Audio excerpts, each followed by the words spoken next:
Despite what you may have heard, you only need to get good at one singular trader model to be profitable. That's exactly what I did. So today I'm going to share my strategy with you, and if you like it, you can have it. At the end, I'm also going to share with you my secret to closing trades for a higher risk reward. So make sure you stick around for that. Now let's get right into it. So for you to understand my model to the best of your ability, you have to understand my objectives in the market. Now my objectives are aligned with the market's objectives. So let's go over that first. So the market is only ever going to be targeting external or internal range liquidity. In a bearish example, that would be old lows as external range liquidity, and internal range liquidity would be inefficiencies, right? Bearish FVGs, inverted fair value gaps, whatnot. So price will bounce between these two levels, right? We'll go from external to internal, back to external, back to internal, right? Just back and forth. That's all the market will ever do. So my objectives as a trader is simply to get in line with the impulses towards these targets. So I can get in line with an impulse towards external range liquidity, or on the occasion where I get evidence within the low here, I can get in line with the impulse to internal range liquidity. So those are my objectives. That is what I'm looking to catch. Now, what does that actually look like in a real example? Well, if we come over here onto Euro USD, right, we're on the 4 hour, you can see price as it's moved to the downside, we've taken out old lows, right? We took out this external range liquidity and returned to this internal range liquidity here on the 1 hour, right? We have this FVG. Then from there, what did price do? Well, we went and we targeted external range liquidity again. So we're clearly bearish, right? Going from external to internal. So what do I think price will do from here? Likely it will come back into internal range liquidity like this 4 hour FVG, and then more likely than not, it's going to expand back to external range liquidity. So now that we know what the market is likely to do, we can aim to get in line with this impulse towards external range liquidity. This brings me to the next part of my strategy, which is navigating the intraday to know when price is actually going to target that external range liquidity. And there are two main factors that play into this.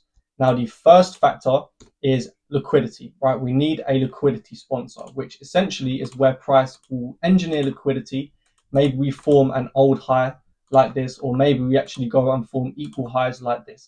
And what that is going to do is going to trap less informed market participants into a trade on the wrong side of the market.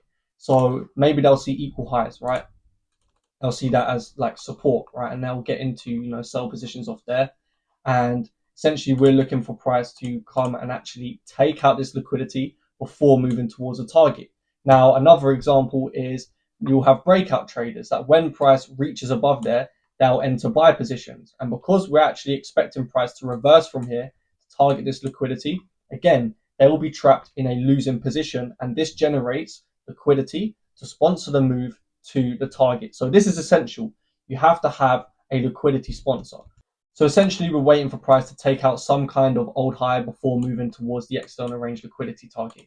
Now, the next key aspect in navigating the intraday is timing. Okay. Now, you may think that this particular model, right, where we have the higher time frame trend, and then within here we have some kind of liquidity sweep to go and target. You may think that's all there is to it and it can occur at any time, but that's not true. Now, if you were to go ahead and study London and New York kill zone, you'll understand that the two major aspects to the trade, right, the liquidity sweep and then the run to the target, occur the majority of the time within these kill zones. In Win Rate Boost Part 7, I showed you this. I went through, multiple examples of the kill zones completing objectives. So knowing that, we understand that there's a high probability that price is going to do what we want it to do within the kill zones. So that's when we operate. We operate within the kill zones. We don't just do it at any time. So we know that price needs to take out an old high to generate liquidity for the move. As you can see, we come and we take this old high into that 4 hour internal range liquidity. We also know that we need to be within key timings, right? You can see here that this is actually within London kill zone.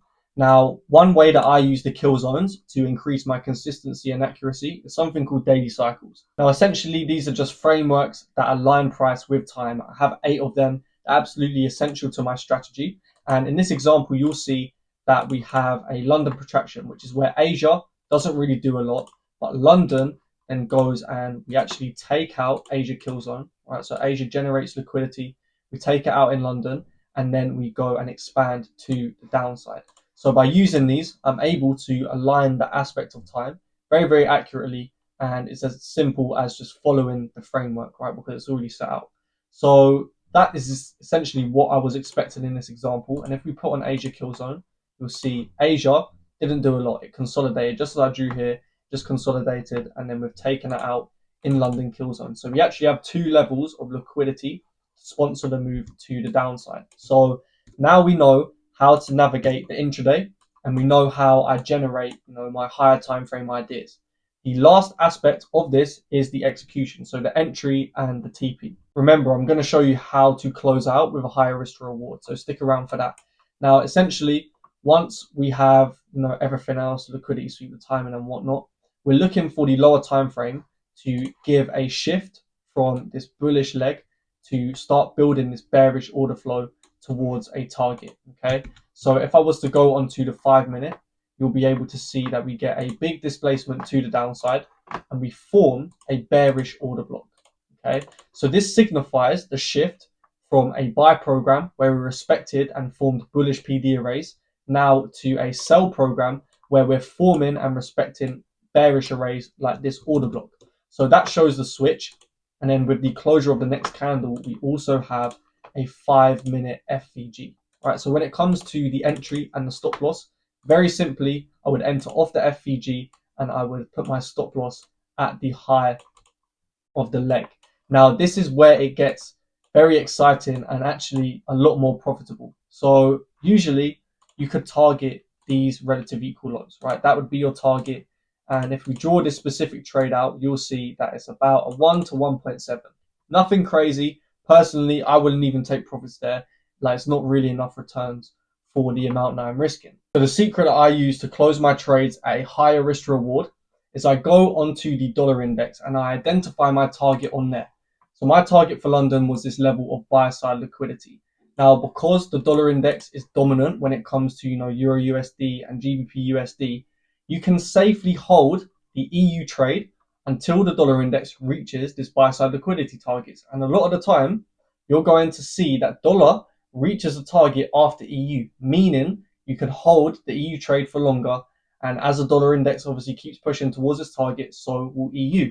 So if we actually let this play out a little bit further during the morning, you can see that the dollar index actually reaches the target. What time is this? This is 9 a.m. Okay, we reached that target at 9 a.m. If we go on to Euro USD, you'll see that we reach this level of equal lows at 8:45. Okay, at a 1 to 1.7. Now, if the dollar index hasn't reached the target yet, we can hold it until it does, right? And it reached the target at 9. Now, the closure or the opening, of 9 o'clock. So this is the bare minimum that you would have got is a 1 to 3 by holding it until the dollar index reaches the target. Now, you could have actually extended it a little bit more because it doesn't reach the target exactly at 9, right? It reaches the target near the end of the candle. So potentially you would be able to close your trade, at almost a 1 to 4, like a 1 to 3.5, in comparison to a 1 to 1.7. So yeah, that is a great use of what is called intermarket analysis. That's allowing you to go and increase your risk to reward, or at least that is what I use. And now you can go ahead and start to implement that yourself. Now, this specific model, I've broken down into 4 simple steps, as I just did in the video, and put it into a free PDF document. So if you want to download that, I'll leave a link to it in the description. You can get it completely for free. And also, if you want to know more about daily cycles, that 7 or 8 different frameworks that I use, then I'll leave a link in the description for you to access that as well. As usual, I hope you found value in this video, and I'll catch you on the next one.